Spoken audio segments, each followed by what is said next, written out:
Hello everyone, Volfey here. We managed to free Kalec in my previous video and the flying snake just took off, leaving us demon spoils.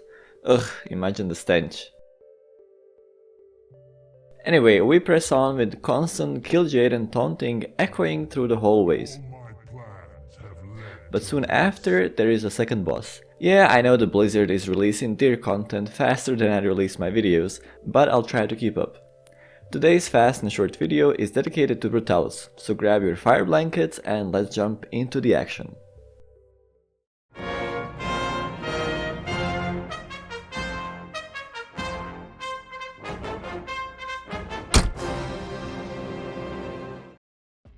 To start off, let's share some general information about the boss. As second in the line, Brutallus is tasked with checking the raid's gear level and ability to squeeze every bit of healing and damage needed. This includes high HP pool, short in-range timer, loads of AoE damage that scales with more stacks, and lastly high damaging abilities on tanks. Luckily, to balance that out, there is easing circumstances such as boss is tauntable of course, no parry haste and no crushing blows. Still, even with that, there is RNG possibility of the tank getting stomped to death in under 2 seconds. Boss abilities aren't many, but they do compensate for that. Melee hits decently strong, but Brutallus is a dual wielder mob and you have to take that into consideration. Main hand swing average about 7000 physical damage, while off hand swing average about 3500. Meteor Slash is a cleave cone ability that deals a shareable amount of fire damage and leaves a debuff that increases fire damage taken by 75%.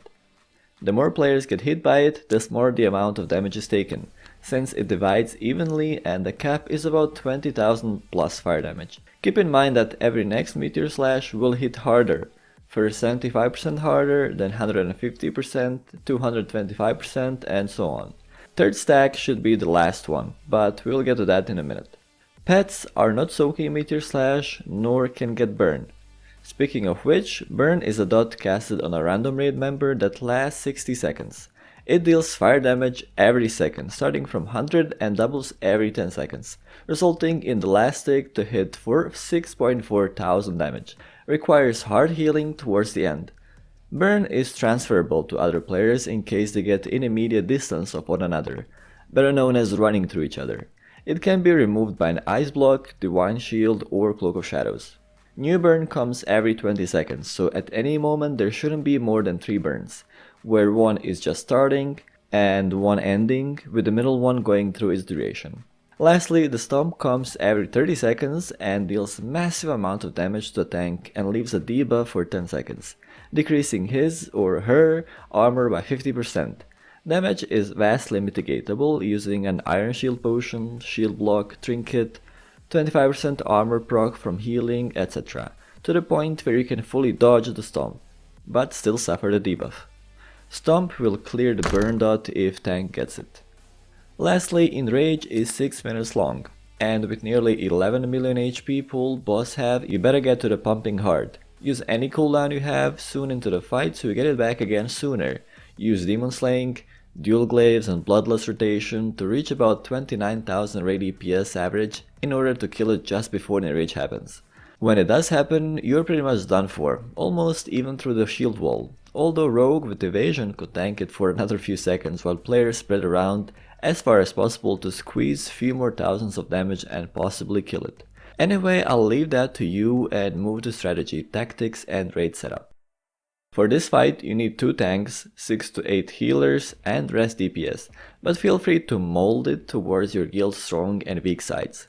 1 Holy Paladin is enough for tank spam healing, 2 Resto Shamans to chain through tanks and melees with slashes, Resto Druids to hot burn targets and active tank, COHs to COH slash damage and bubble tank before stomp.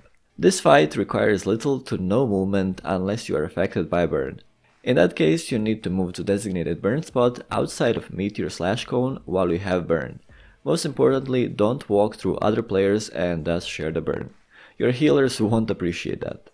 Once the pull is happening, everyone pays attention to your assigned spot in the triangle. Boss will be tanked somewhere in the middle of the room, allowing the raid to split in 2 halves on opposite sides of the boss, with 1 tank on each side. MD pool with the first tank and have the half of the raid already take the triangle spots, while the other half moves in from the other side, takes triangle shape and starts DPSing and healing. Another possible tactic includes shaping to triangles before pull, but requires more communication when burn happens. Handling meteor slashes means taunting every 3 slashes on one side, because whole debuff timer will run out just in time for the next taunt and spin. When and if any DPS or healer soaker gets a burn and runs out of triangle soaking position, one melee should shift to a side in order to soak meteor slashes, but not too close to the tank in case one of you get a burn as well. It's most usually first a warrior, then retry paladin, and then any other like rogue or enhancement shaman. Handling stomp we have already talked about, but in case a tank dies, your second tank can spin the boss and cross to the opposite side, while the first tank is battle rest. Surely overhealing will be needed with 6 stacks of meteor slash on one tank, but is doable with cooldowns. Calling out stomps falls on either raid leader, but in my experience the 2 tanks should be able to voice out and count down last 3 seconds before stomp so healers can prepare to land massive heals just after stomp lands. Handling burn, however, as aforementioned, requires spatial awareness and communication while getting to the burn parking spot, which is always outside of meteor slash codes. It's important to know that if you already have stacks of meteor slash, burn will hit harder. If you do have damage reducing abilities, use them in the last 10 seconds of burn, like Shamanistic Rage for example, or Bark Skin. While standing in a triangle, make sure you are at least 5 yards away from each other in order not to insta-spread burn and wipe the raid. Tip for less aware players. Ask to be positioned on the edges of the triangle so you can move to the burn area without making a mistake of sharing the burn. Or to reduce chatter on Discord, make a say macro and make sure that you have a chat bubbles enabled. Good thing about Sunwell is that there aren't many trash mobs between bosses, especially between Brutallus and Felmist. Few mobs you encounter after Caelek are pretty much the same as before Caelek, so check out that video to update on them. Minus the scouts, of course. Brutallus will be excruciating to progress through, but it gets easier every next time.